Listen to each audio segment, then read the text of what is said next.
Welcome to RS class. मैं advocate Kaushal Singh आपका तहे दिल से स्वागत करता हूँ अपने यूट्यूब चैनल पे। दोस्तों, आज हम देखेंगे इंडियन पेनल कोड 1860 की धारा 168। देखिए, आपने बहुत देखा होगा कि लोक सेवक अधिकारी, लोक सेवक यानी कि जो भी कर्मचारी हैं लोक सेवक के, चाहे बिजली विभाग के हुए या पुलिस विभाग के हुए या फिर और किसी विभाग के हुए, अगर कोई गैर कानूनी तरीके से धन कमाता है या रिश्वत लेता है या फिर अपनी चलाता है तो धारा 168 के तहत वो दोषी माना जाएगा। फिर चाहे वो कोई भी अधिकारी हुआ, लोक सेवक हुआ यानी लोक का सेवक हुआ, इस धारा के अंदर जो भी आते हैं लोक सेवक आते हैं। धारा 168 आईपीसी लोक सेवक के बारे में बताती है कि कोई भी अगर गैर कानूनी तरीके से पैसे कमाएगा या गैर कानूनी तरीके से कोई काम करेगा तो वो धारा 168 के अंतर्गत दोषी पाया जाएगा। तो क्या है सज़ा का प्रावधान और क्या है जमानत का प्रावधान, और धारा 168 के अंदर कौन कौन आ सकते हैं और धारा 168 कौन डाल सकता है लोक सेवक अधिकारी के खिलाफ। चलिए बने रहिएगा, और जो भी भाई बहन हमारे चैनल पे नए आए हैं वो हमारे चैनल को सब्सक्राइब कीजिएगा और चैनल को शेयर कीजिएगा और वीडियो को लाइक करके ज़रूर जाइएगा साथियों। चलिए बने रहिएगा और देखते हैं धारा 168 क्या कहती है आईपीसी की। Let's go. चलिए दोस्तों, देखिए जो हम धारा पढ़ रहे हैं वो है आईपीसी की, यानी section 168 IPC Indian penal code 1860 की धारा 168। क्या है जमानत और क्या है सज़ा, जमानत का प्रावधान कैसे है और सज़ा का प्रावधान कैसे है, कितनी इसमें सज़ा है, और धारा 168 कब लगाई जाती है, यानी किन अपराधों के ऊपर धारा 168 लगाई जाती है। सारी व्याख्या देखेंगे हम और पढ़ेंगे डेफिनेशन के साथ विद एग्जाम्पल। तो बने रहिएगा। आईपीसी धारा 168 क्या कहती है, चलिए साथियों देखते हैं आगे। देखिए, भारतीय दंड संहिता की धारा 168 के अनुसार जो कोई भी व्यक्ति लोक सेवक है, अभी जैसा कि हमने बताया जो कोई भी व्यक्ति लोक सेवक है, लोक सेवक के अंदर आ जाते हैं बिजली विभाग के कर्मचारी, पुलिस विभाग के कर्मचारी और जितने भी पद हैं, रेलवे का हुआ या फिर रोडवेज का हुआ, जितने भी लोक सेवक कर्मचारी हैं XYZ सारे आ जाते हैं इसमें। खासतर इसमें पुलिस वाले ज़्यादा आते हैं क्योंकि ये ही ज़्यादा करते हैं। तो पुलिस वाले अगर कोई आपसे अगर गलत पैसे ले रहा है या बिजली विभाग में आपसे कोई अगर गलत पैसे ले रहा है तो धारा 168 के तहत आप उस पर कार्रवाई कर सकते हैं साथियों। देखिए आगे क्या कहती है धारा 168। आगे कहती है, देखिए बने रहिएगा, आगे कहती है धारा 168, और लोक सेवक होने के नाते वह आबद्ध है कि कोई और व्यापार करने पर मगर वह फिर भी कोई व्यापार करता है तो ऐसे किसी लोक सेवक को 1 वर्ष का कारावास और आर्थिक जुर्माना लगाकर दंडित किया जा सकता है। कह रहा है करे तो यदि कोई भी व्यक्ति जो लोक सेवक है, कोई भी व्यक्ति XYZ कोई भी व्यक्ति हुआ जो लोक सेवक है, यानी लोक सेवक होना चाहिए कोई भी व्यक्ति हुआ, और लोक सेवक होने के नाते यदि वह कोई और व्यापार करता है तो उस व्यक्ति पर धारा 168 लागू होगी साथियों, और इस धारा के अनुसार उसे दंडित किया जाता है।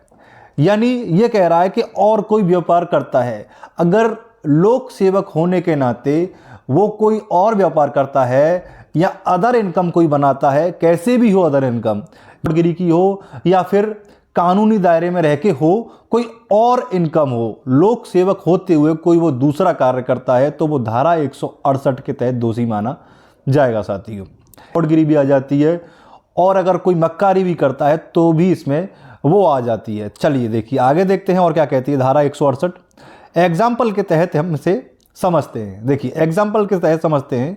रमेश एक लोक सेवक का अधिकारी है, यानी रमेश जो है एक लोक सेवक अधिकारी है जिसकी काफ़ी तनख्वाह है, यानी इसकी काफ़ी अच्छी खासी तनख्वाह भी है, जो कि लोक सेवक एक अधिकारी है रमेश नाम का व्यक्ति, मगर उसे फिर भी पैसों का लालच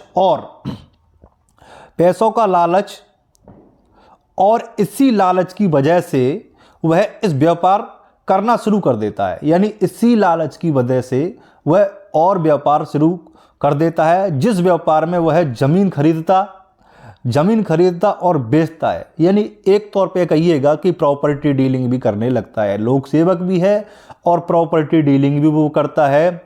किसी दुश्मन को यह बात पता चलती है, यानी किसी अपोजिट पार्टी को यह बात पता चल जाती है, जैसे कि आजकल अगर कह लो कि पड़ोस वाले को अगर पता चल गई तो वो कहेगा कि साला लोक सेवक भी है और अदर इनकम भी कर रहा है, प्रॉपर्टी डीलिंग भी कर रहा है, तो वह रमेश के खिलाफ सबूत इकट्ठा करके, यानी ऐसा नहीं है कि सबूत आपके पास कुछ नहीं है और आप 168 धारा के तहत उसे दोषी बना दो। सबूत इकट्ठा कर पुलिस में शिकायत दर्ज करवा देता है, पुलिस वारंट बनाकर रमेश को गिरफ्तार कर लेती है और बाद में रमेश पर धारा 168 लागू की जाती है और इसी धारा के अनुसार उसे दंडित किया जाता है। ये एक एग्जाम्पल के तौर पे हमने आपको समझाया है। रमेश एक लोक सेवक अधिकारी भी है, लोक सेवक अधिकारी होने के नाते वह दूसरा काम करता है प्रॉपर्टी खरीदने का और प्रॉपर्टी बेचने का। अब रंजिश तो रहती ही है, आजकल अगर देखा जाए तो सुख कोई देख के किसी को सुख नहीं है, अपने दुख से दुख नहीं है, दूसरे को सुख को देख के दुखी है वो। ठीक है साथियों, तो वो धारा 168 के तहत उस पर मुकदमा दायर कर सकता है साथियों। आगे देखते हैं आगे क्या कहती है। आगे देखते हैं भारतीय दंड संहिता की धारा 168 में सजा का प्रावधान क्या है। देखिए, पनिशमेंट इन आईपीसी सेक्शन 168 इन यह दंड संहिता की धारा 168। देखिए सजा का प्रावधान क्या दे रखा है इसमें। अगर धारा 168 के तहत आप दोषी माने जाते हो तो सजा का प्रावधान होगा इसमें। देखिए अनुसार जो कोई भी व्यक्ति, धारा 168 के अनुसार जो कोई भी व्यक्ति लोक सेवक है और लोक सेवक होने के नाते वह आबद्ध है कोई और व्यापार करने पर, मगर वह फिर भी कोई व्यापार करता है, तो ऐसे व्यक्ति को 1 साल की सजा और आर्थिक जुर्माना लगाकर दंडित किया जा सकता है। यानी उस पर 1 साल की सजा बोलेगी और आर्थिक दंड से उसे दंडित किया जाएगा। तो ऐसा नहीं है कि सिर्फ उसे 1 साल की सजा ही बोल जाए और आर्थिक दंड से उसे दंडित ना किया जाए, सजा भी बोलेगी और आर्थिक दंड से जुर्माना भी उस पर लगा दिया जाएगा और उसे दंडित किया जाएगा साथियों। आगे देखते हैं आगे क्या कहती है धारा। आगे कहती है गैर संज्ञेय अपराध है। अगर अपराध देखा जाए तो जमानती है या अजमानती है और समझौता करने योग्य नहीं है ये, यानी ऐसा नहीं है कि दूसरी पार्टी अगर समझौता करना चाहे तो वो समझौता कर ले। समझौता करने योग्य नहीं है, किसी भी मजिस्ट्रेट द्वारा विचारणीय है। देखिए आगे देखते हैं भारतीय दंड संहिता की धारा 168 में जमानत का प्रावधान कैसे है। देखिए सजा का अभी आपने देखा 1 साल की सजा है और सजा का प्रावधान इसमें क्या है। देखिए सजा का प्रावधान है इसमें भारतीय दंड संहिता की धारा 168 के अनुसार जो कोई भी व्यक्ति लोक सेवक है और लोक सेवक होने के नाते वह आबद्ध है, यानी आबद्ध यानी लोक सेवक होने के नाते वह आबद्ध है कि कोई काम नहीं कर सकता है।